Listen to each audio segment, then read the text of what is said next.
Hi guys, this is Dr. Harsha. Today we'll be discussing about some new drugs that have come out for the treatment of COVID. Before we look at the drugs, let's just look at how the virus comes into our body and how it multiplies. As you all know by now, the COVID-19 virus, that is the SARS coronavirus, has something called as a spike protein. Then, inside that spike protein, there is an envelope, and inside that envelope, there are some viral genes. These genes contain the genetic material from which the virus multiplies.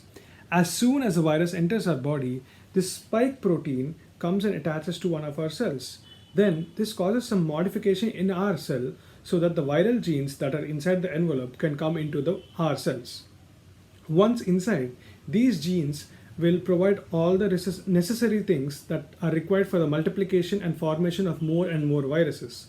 Once more viruses are formed, then this cell that has all these viruses will be killed and these viruses will come outside. Then with the viruses and the new spike proteins, they will again go and infect the surrounding cells. Now, let's move on to the drugs. Before we talk about new drugs, let's talk about one old drug. This drug has been in and out of many protocols. This drug is ivermectin. This acts by blocking the attachment of the spike protein to our human cell. A recent study conducted in AIIMS Bhubaneswar on a total of more than 3,500 healthcare workers showed that a two-dose regimen of oral ivermectin taken on day 1 and day 3 as a chemoprophylaxis reduces the risk of COVID-19 infection by 83% for the following 1 month time. Though this is not very conclusive proof, it works. It shows that it does work, and if someone in your house or in your surrounding neighborhood is affected, you can take this tablet ivermectin as a prophylaxis, as it is a small dose and has very minimal side effects. Pregnant, lactating mothers, and even children less than 2 years of age should not be taking this drug though. Then there is this new drug by the DRDO. This recently got approval from the DCGI. This is 2DG. This 2DG is 2-deoxy-D-glucose. This comes in small sachets, like some glucose powder. What does it do? This does a double hit. First, the cells infected with the virus need lots and lots of glucose for the virus to multiply.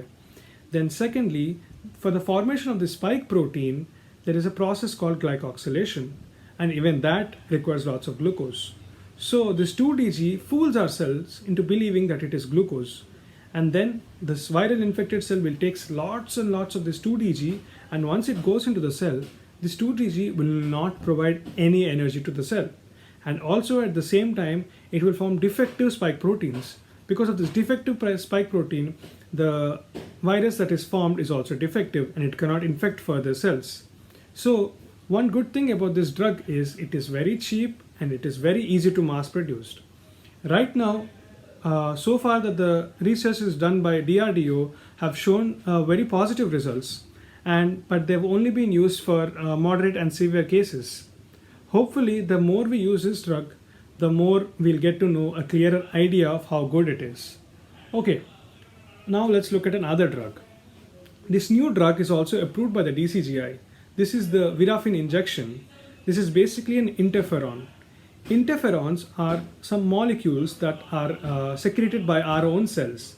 Let's say a cell is infected by the virus. This will send out some signals like alert to the surrounding cells to alert them saying that I am infected by a virus, you are at risk too, so that the surrounding cells can protect themselves. This sounds like a very good idea too. But one thing is, the research for this is not very complete. It is not thorough and the quality of evidence is also not very good. Today, the company announced the price of this drug to be almost 12,000 rupees. And I'm sure if it gets into the black market, it will go for much, much higher. Many unsuspecting people would go and buy this drug and try to use it too.